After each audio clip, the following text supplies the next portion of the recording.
ರಾಮನಗರ ವಿಚಾರವಾಗಿ next step ಏನಾಗ್ತದೆ? ಕೇಂದ್ರ ಸರ್ಕಾರ ಮೊದಲ ಹಂತದಲ್ಲಿ ಹಣ ಕೊಟ್ಟಿದೆ ಸರ್ಕಾರಕ್ಕೆ, ನೆಕ್ಸ್ಟ್ ಏನು ಮಾಡ್ತೀರಿ ಅಂತ ರಾಜ್ಯ ಸರ್ಕಾರ ಸ್ಟೆಪ್ ಏನು? ಈಗ ಏನಾಗಿದೆ, ಕೆಲವು ಅಧಿಕಾರಿಗಳು ಕೇಂದ್ರ ಸರ್ಕಾರಕ್ಕಿರುತ್ತೆ,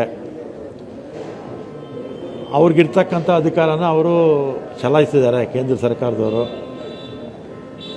ಇದು ಫೆಡರಲ್ ಸಿಸ್ಟಮ್ ಅಲ್ವಾ, ರಾಜ್ಯ ಸರ್ಕಾರಕ್ಕೆ ಕೆಲವು ಅಧಿಕಾರಿಗಳಿರುತ್ತೆ, ಕೇಂದ್ರ ಸರ್ಕಾರಕ್ಕೆ ಕೆಲವು ಅಧಿಕಾರಿಗಳಿರುತ್ತೆ. ಹೆಸರು ಬದಲಾವಣೆ ಮಾಡೋದು ಕೇಂದ್ರ ಸರ್ಕಾರಕ್ಕೆ ಸೇರಿರ್ತಕ್ಕಂಥದ್ದು.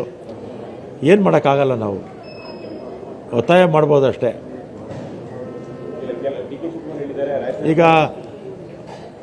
ವಂಕಾಡೆ ಸ್ಟೇಡಿಯಂಗೆ ಇವ್ರ ಹೆಸರೇ ಇಟ್ಕೊಂಡ್ಬಿಟ್ರಪ್ಪ ಮೋದಿಯವರು, ಆಮೇಲೆ ಅಮಿತ್ ಶಾ ಇದು ದ್ವಾರಗಳು ಅಂತ. ಅವ್ರು ಬೇಕಾಗಿದ್ದು ಅವ್ರು ಮಾಡ್ಕೊಳ್ತಾರೆ.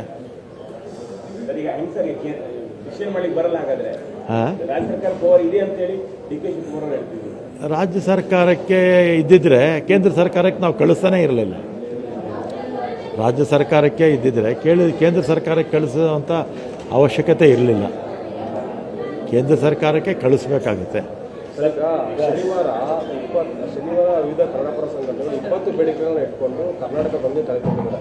ಅವರ ಬೇಡಿಕೆ ಅಂತಂದರೆ, ನೀವೀಗ ಕೇಂದ್ರ ಸರ್ಕಾರಕ್ಕೆ ಏನೇನು ಹೇಳ್ತೀರಲ್ಲ ಜಾರಿ ಆಗಬೇಕು ಅಂತ, ಅದರ ಬೇಡಿಕೆಗಳಿದ್ದಾವೆ. ಸೊ ಸರ್ಕಾರ ಅದಕ್ಕೆ ಅವಕಾಶ ಇದೆಯಾ, ಬೆಂಬಲ ಇದೆಯಾ, ಪಕ್ಷದ ಬೆಂಬಲ ಇದೆಯಾ, ಏನು ನಿರ್ಧಾರ? ಸ್ವಲ್ಪ ಸಲ ಸ್ಥಗಿತ ಆಗುತ್ತೆ, ನೀವೇ ಮನವಿ ಕೊಟ್ಟಿದ್ದಾರಾ? ಮನವಿ ಲಿಖಿತ ರೂಪದಲ್ಲಿ ಕೊಟ್ಟಿಲ್ಲ, ಓರಲ್ ಆಗಿ ಹೇಳಿದರು.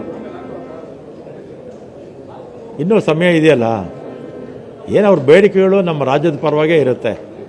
ನೆಲ, ಜಲ, ಭಾಷೆ ಪರವಾಗಿ ಇವತ್ತೆಲ್ಲ ಹಲವಾರು ದಶಕಗಳಿಂದ ಅವರೆಲ್ಲ ಕೂಡ ಹೋರಾಟ ಮಾಡ್ಕೊಂಡು ಬಂದಿರತಕ್ಕಂಥವರು.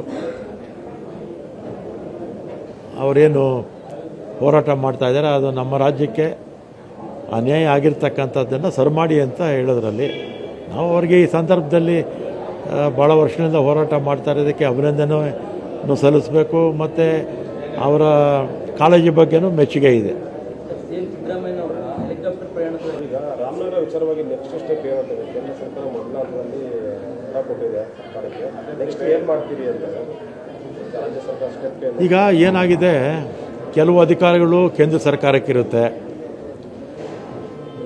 ಅವ್ರಿಗಿರ್ತಕ್ಕಂಥ ಅಧಿಕಾರನ ಅವರು ಚಲಾಯಿಸಿದ್ದಾರೆ ಕೇಂದ್ರ ಸರ್ಕಾರದವರು.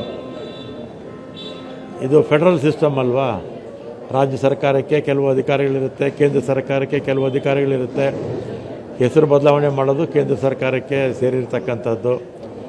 ಏನು ಮಾಡೋಕ್ಕಾಗಲ್ಲ, ನಾವು ಒತ್ತಾಯ ಮಾಡ್ಬೋದಷ್ಟೇ. ಈಗ ವಂಕಾಡೆ ಸ್ಟೇಡಿಯಂಗೆ ಇವ್ರ ಹೆಸರೇ ಇಟ್ಕೊಂಡ್ಬಿಟ್ರಪ್ಪ ಮೋದಿಯವರು, ಆಮೇಲೆ ಅಮಿತ್ ಶಾ ಇದು ದ್ವಾರಗಳು ಅಂತ. ಅವ್ರು ಬೇಕಾಗಿದ್ದು ಅವ್ರು ಮಾಡ್ಕೊಳ್ತಾರೆ.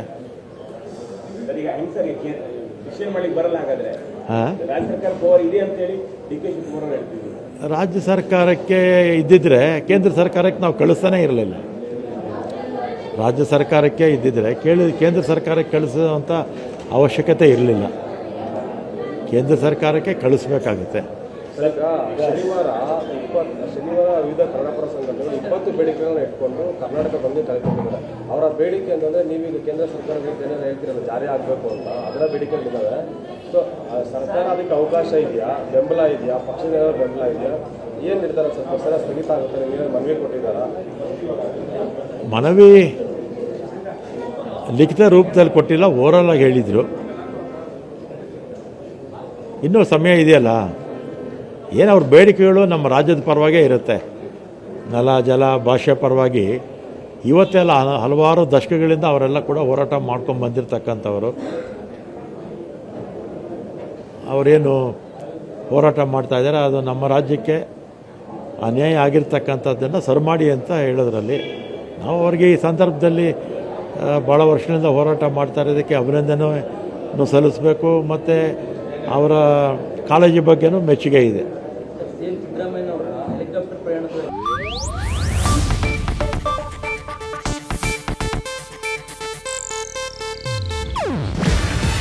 ಇದು ಏಷ್ಯಾನೆಟ್ ನ್ಯೂಸ್ ನೆಟ್ವರ್ಕ್ ಪ್ರಸ್ತುತಿ. ನೀವು ನೋಡ್ತಿದ್ದೀರಾ ಏಷ್ಯಾನೆಟ್ ಸುವರ್ಣ ನ್ಯೂಸ್.